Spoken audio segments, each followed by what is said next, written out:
2030 ஆண்டளவில் இலங்கையின் டிஜிட்டல் பொருளாதாரத்தை அமெரிக்க டாலர் 15 பில்லியனாகவும் மொத்த உள்நாட்டு உற்பத்தியில் 12% அதிகரிப்பதும் அரசாங்கத்தின் நோக்கமாகும் என பிரதமர் கலாநிதி ஹரணி அமரசூரிய தெரிவித்துள்ளார். இலங்கையில் முதன்முறையாக நடைபெற்ற AI தொழில்நுட்பம் பற்றிய தேசிய AI எக்ஸ்போ 2025 மாநாடு மற்றும் கண்காட்சியின் ஆரம்ப நிகழ்வில் கலந்து கொண்டு உரையாற்றிய போதே அவர் இதனை குறிப்பிட்டுள்ளார்.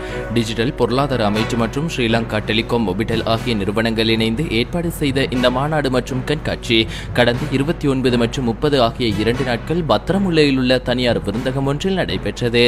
AI தேசிய கண்காட்சி என்பது செயற்கை நுண்ணறிவு சம்பந்தப்பட்ட புத்தாக்கங்களுக்கான முதன்மையான பயண இலக்காகும்.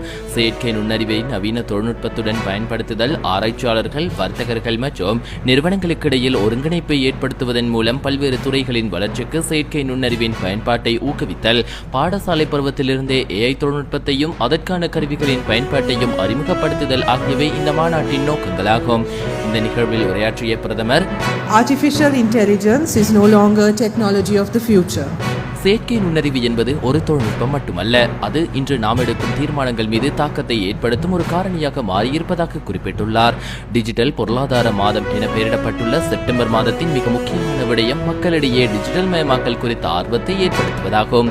டிஜிட்டல் கருவிகள் எமது அன்றாட வாழ்க்கையில் வேலைகளை எளிதாக்கவும் உலக பொருளாதாரத்துடன் இணைவதற்கும் நடைமுறை சாத்தியமான வாய்ப்புகளை ஏற்படுத்துகின்றது.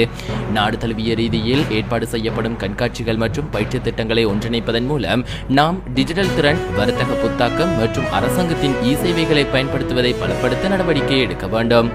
இலங்கையை டிஜிட்டல் மயமாக்க வேண்டுமாயின் நம் நாட்டின் கல்வி மூலம் புதிய தொழில்நுட்பங்களை கற்பதற்கான வாய்ப்புகளை பெற்றுக் கொடுத்து அதன் மூலம் புதிய தொழில்நுட்பத்தை பயன்படுத்தக்கூடிய மனித வளத்தை உருவாக்க வேண்டும். அதற்காகவே இலங்கையின் கல்வி உட்கட்டமைப்பை நவீனமயமாக்குதல் மற்றும் பாரிய கல்வி சீர்திருத்தங்களை மேற்கொள்ள நாம் ஆரம்பித்திருக்கின்றோம். செயற்கை நுண்ணறிவு, ரொபோட்டிக்ஸ், கால்நிலை விஞ்ஞானம் போன்ற புதிய பாடங்களை அறிமுகப்படுத்துதல், அதற்காக 1,00,000 ஆசிரியர்களுக்கு பயிற்சி அளித்தல் மற்றும் ஸ்மார்ட் வகுப்பறைகளுக்கு தேவையான வளங்களை வழங்குதல் ஆகியவற்றுக்கான பணிகளை நாம் இப்போது மேற்கொண்டு வருகின்றோம்.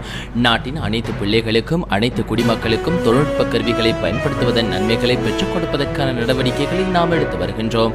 ஏற்கனவே அரசு சேவைகளில் காணப்படுகின்ற சிக்கலான தன்மையை குறைப்பதற்கும் சேவை வழங்குதலை விரைவுபடுத்துவதற்கும் அரசாங்கத்தின் சேவைகளை பயன்படுத்தக்கூடிய தளங்களை நாம் அமைத்து செயல்படுத்தி வருகிறோம்.